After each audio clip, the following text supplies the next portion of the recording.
What is a problem that you don't think the other sex would fully understand? Realizing how wet you feel and stopping what you're doing to rush to the bathroom. Only then, after embarrassing yourself in front of everyone, do you realize you're just sweaty and have discharge, feeling nothing but a mild wetness, assuming it's discharge, and then realizing you've been walking around with blood soaked through your pants for the past 20 minutes. One time I went to the Gap and saw the cutest dress in the world and was so excited that it was labeled a size medium. I went to the fitting room and tried it on. It was supposed to glide over your body without the use of zippers or buttons. Immediately I realized something was wrong. It looked like a bodycon style but was made from non-stretchy material. I located the tag and saw it was actually an XS, and was just on a medium hanger. I tried to slide it over my head, cross-armed style. When my elbows got to their highest point I was stuck. I started panicking and thought of my options. I could call out for an employee's help. The sales girls were all in their 20s, and I'm in my 40s. There was no way I was going to do that. I'd live on in their minds forever. Option 2. I tense every muscle in my body and try to hulk out of the dress, then pay for the pile of scraps at the register. I'd have to explain what happened. I couldn't do that. Third option. Try to get my phone out of my purse, and contort my body to be able to call my BF, who was shopping in another store in the mall, to come save me. I was in the process of executing option 3 when I felt the dress slide a bit. I relaxed, and worked myself out of the dress over the course of what was probably 8 minutes. When I left the dressing room my BF was in the store waiting for me. He saw me and asked me why my face was so red. Then I told him about my near-death experience in the dressing room. Totally accurate, dude. I try explaining to my girlfriend that sometimes the stresses of life keep me from being 100% present during sex. When that happens it's difficult to keep it up all the way. Physical stimulation can get you to a chub, but you need that mental stimulation to get you that real veiny triumphant bastard. Exactly, man. Sometimes that happens and my GF feels like shit. It's hard to explain to her. I feel like it's a similar feeling women get when they are close to an orgasm and then start thinking about it more and more, then can't. Whenever that happens I feel like shit, so I guess we all have our problems. God, I remember in middle school, I would always get these random boners in class. So one day this girl straight up asks me, "Why are you always touching your dick?" And my dumb ass didn't know how to tell her that sometimes you have to adjust it when it goes awkwardly down one pant leg. I've got a blood disease, basically hemophilia. Most of the time I get normal periods but sometimes I get bad ones. During the last bad one I left a trail of blood like a gigantic snail from my bed to the toilet, ruining my bed sheets, pajamas, slippers and carpet. Also the cat walked in it before I could clean it up and left bloody paw prints everywhere. Periods suck, major ass. Witnessed the birth of my daughter. It's pretty much assumed that the father will be around these days, but it felt like I was watching some sort of ancient mystery being revealed. It was awesome and humbling and disgusting and terrifying. Afterwards my wife was so radiant. Seriously, it was almost supernatural. She nearly glowed. Crazy shit. Literally going through problems with this now. I even had sex recently but it was generally meaningless and a one-time thing. And even that isn't that same, doesn't hit the spot. I always joke with my boys when we talk about girls. I say I just want someone to hold me and rub my head, bro, and it's funny but like him, only half kidding. Sex is overrated, just touch us. The cremaster muscles in the scrotal sac tighten to bring the testicles in closer proximity to the body so as to reduce torque and blunt force impact while engaging in sex. When out and about, the scrotum hangs lower to avoid body heat, making sperm inviable. Sperm requires extremely precise temperatures to maintain viability and successful fertilization of the egg. The process is entirely autonomic, and it requires no conscious effort from the man. I'll never forget my when wife, then girlfriend, had started working out really hard, CrossFit and heavyweight training. She's also maybe 3 shorter than me with an athletic build, so not a huge difference in size between us. I had not been working out at all during this time. She started to play wrestle with me and I easily overpowered her. She was so frustrated that my inactive body was stronger than she was after months of her training. The difference is real. I've always known there was a difference, partly common sense, but partly just simple biology. Most species are sexually dimorphic. I never thought about how great the difference was, so I just looked it up. https://scholar.edu/site/default/files/bridgesky/files/mb200201.pdf. Specifically, the absolute total body strength of women has been reported as being roughly 67% that of men. My dog is 70 pounds and she just had knee surgery. I need to carry her up and downstairs 4 times a day to go outside. Sometimes, it's rough, like if I just ate, or if an old injury is flaring up. If suddenly, I could only lift 2/3 of my normal capacity, then we wouldn't have any options. I have pooped. My elbows are on my knees, forehead and hands. I spend the next 3 minutes mentally preparing myself for the poop blood disaster I have created. I'm wiping. Surely the next wipe will be the last. It is not. I feel a thick clot slip out of me, a delicate plop. Cold poop blood droplets splash against the back of my thighs. I must begin the frontage wiping yet again. I can't keep up. Asshole progress must cease. Thrice I have flushed. Everything is cold and wet. I must continue. Miscarrying. 8 weeks. Babies smaller than a grape, blah blah blah. If you can't get a D and C and have to do it naturally, there is so much blood. If you were excited about the pregnancy, the only real distraction the first few days is just figuring out logistics of what to do and how on earth you can bleed that much and not die. Although miscarriages are still kept somewhat quiet, so it could easily be surprising to other women. I think most men probably don't understand how the fluctuation of hormones throughout the menstrual cycle, meaning not just during PMS and the period itself, impacts our minds and bodies. Every week I feel different and my body behaves differently because of it, and that can be really disconcerting at times. The piss dribbles. You think you shook it all out, but the moment you put the junk back in your pants, piss dribbles all the way down your leg. And the worst is when the dribble actually visible from the outside. If you're wearing khakis, a brown water stain goes right down the leg. If it happens in a public place or at work, you have to wait in the bathroom, drying your leg with paper towels and hoping the stain fades before you can go back out.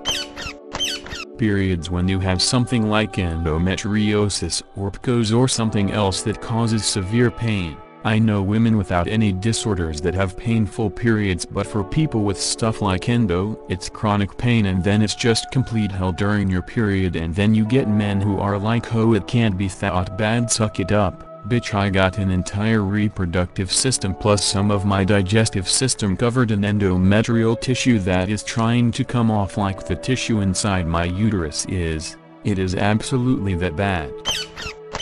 Yeah, this is a big one that's so hard to explain. Mostly dated women early on. Now I'm with a dude and sometimes he would do something like hold me in place to tickle me, and it was so unsettling realizing that I absolutely couldn't force him to let me go if he didn't decide to. Thankfully I explained it and asked him to not do that. And it makes it really worthwhile knowing that my trust is well placed and he goes out of his way not to. But it's wild that before I explained it he didn't get it at all. I hate that people are afraid of me sometimes. I get it. I'm kind of a big guy and there's no way to know who's safe and who isn't. But I really hate knowing that other people might not feel safe around me. I don't want anyone to feel that way. Being a divorced dad with 2 young kids and getting sideways looks from people at the park that I may not be their dad. One time, after my dad passed away, My son was about 7 and adored his granddad. He wanted to spend time after I broke the news about his grandfather passing. We went to a restaurant to get ice cream. He was asking questions and was fighting back tears. The waitress asked him countless questions. The manager swung by to see if we're enjoying our ice cream. I get it, but it still sucked. How utterly, massively touched out a breastfeeding mom, and/or mom of toddlers, gets that subtle but ever-present awareness that your body doesn't belong strictly to you for however long, starting with the pregnancy itself, how strong the natural, hormonal impetus is to hold the baby while simultaneously wanting to sob with the skin-crawling invasiveness of so damn much constant touch, the guilt over knowing how much your toddler needs the cuddle, but there are two of them and they both want to be on you non-stop. And the minute you put the kids to sleep your partner thinks it's his turn. I can't describe that aspect of pregnancy and child rearing to someone who hasn't been through it. Thank you for this. I just showed my husband your comment. I'm a mom of a 19-month-old, who is literally sitting in my lap as I type this, and I tell my husband all the time that I'm overtouched. I still don't think it resonated with him, but this was the perfect description to share and makes me feel like I'm not crazy. If you have a career and have kids then you're ignoring your children. But if you have kids and no career then you're irresponsible for leaving the income to your partner alone. If you're a stay-at-home dad then you're irresponsible for leaving the work up to your wife. But if you're a working dad then you're a bad husband for not staying home while your wife pursues her passion. There's no winning. Even if both parents are part-time and with their child a perfect amount there will still be complaints. Society is ridiculous. I try to remind people in real life that what is perfect for them is just that, and this way works for us, so appreciate your advice. However we happy this way, it either really disarms people and they realize that they've been a bit too pushy, or they get annoyed and don't talk to me. Either way is a win really. Always having the pressure to earn money to support the family. If my wife wants to stay at home and take care of the kids, she is a good wife. If I want to stay at home and do the same, I am a useless man that relies on woman. If I get sexually assaulted or abused no one would believe me, take me seriously. I would rarely win any custody battle. Not being able to look, smile at or interact with kids in public, sometimes even your own, without being concerned about accusations of kidnapping, pedophilia, abuse etc.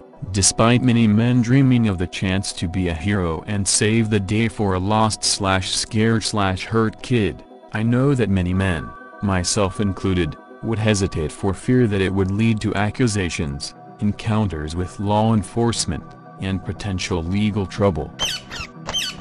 My dad has faced this without really caring about his reputation. One time we were at an Independence Day thing and in the middle of a big crowd, he noticed that a little girl had gotten lost from her mommy. After a minute of consoling, he asked permission and placed her up on his shoulders. With her up there, she was clearly visible and she could spot her mommy from a good distance away. After about 2 or 3 minutes, they found her mommy. Dad says that as they approached the lady, she looked like she was wondering what in tarnation this long-haired, long-bearded old man was doing with her daughter.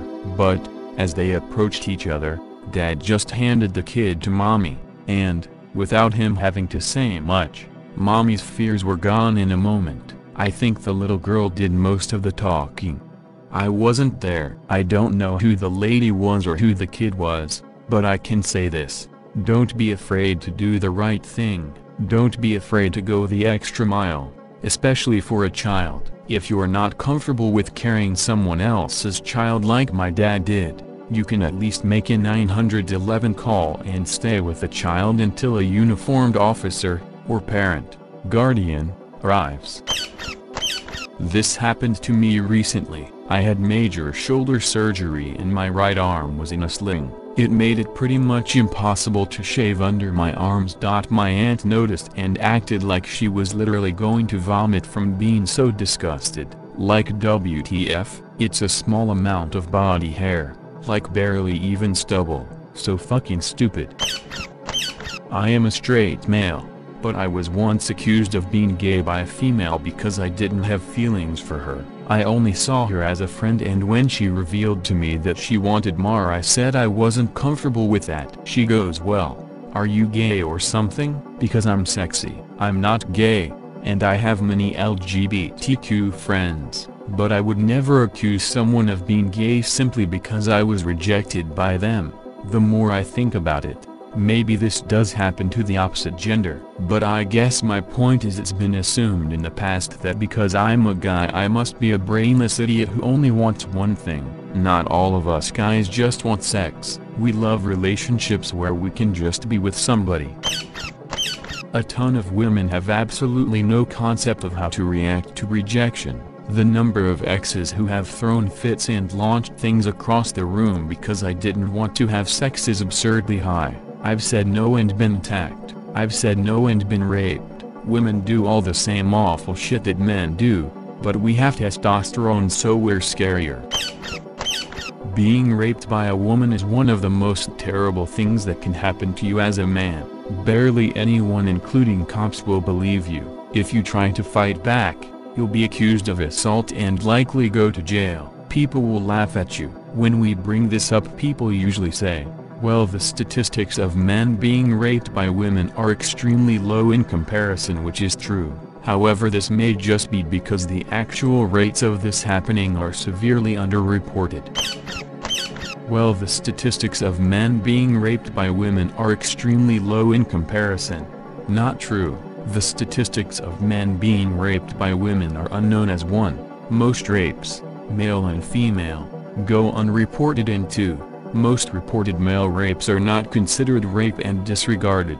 The reported statistics of rapes depends on who's fundraising and how much they're trying to get, and those reported statistics almost never talk about male rape, which is frustrating. Had a nightmare situation with this a few weeks back. Had a couple of girls move into the apartment above mine. I was walking home one day, and a few blocks from my place I ended up behind the 2 girls that moved in, not knowing it was them as I hadn't met them. I was just listening to my music, minding my own business, but I was immediately uncomfortable. A block or so in, and one of them looks back at me, obviously trying to see if I was still there. Anxiety spikes. Then we turn onto the street of our building. At this point I'm surprised, frustrated and anxious, as I'm sure they were too. Then we get to the building. I realize they're the new tenants. We're both obviously about to enter the same complex, so I had to think of a way to de-escalate the situation quick, as I could tell they were both afraid. So they start walking up the stairs to their apartment, and instead of walking to mine, I just went to the mailboxes, which were right by the entrance to the complex, and opened mine. I knew there was nothing in them, but I figured if they saw me opening it they would realize I lived there and calm down. As soon as I entered the complex they stopped and quickly turned to face me, but once they saw me open the mailbox I heard them do that part laugh, part sigh of relief thing, and they went on their merry way. Absolutely awful experience. I thought about just walking around the block instead of entering too, but I figured if they saw me around later it would raise more questions. Lol. When I'm put in this situation, I usually get my car keys out and unlock my car from wherever I'm at, so this shows her my destination and that I'm simply walking the same way she is. It doesn't happen often, but always have to be considerate and understanding of the situation, even if that you had no thoughts or intentions of it. Months, years. I had a great female CO worker and she complimented my haircut once back in like 2016. I've had the same haircut since. She complimented a jacket I thought looked cool. It's my favorite winter jacket. I got complimented on a black faded Joji shirt. It's my favorite shirt. Female compliments will keep us going forever. Had a female host on a podcast talk about how going to a bar they had to constantly be on the lookout of their drinks and worried someone would do something to it, or their general safety. They talked to other female hosts and most of them concurred. It was a little eye-opening, and I know it happens to us guys too. But it's not something I've had to constantly think about when going out, nor something I've generally ever considered before hearing them discuss it, and I would, before COVID, frequent bars almost daily.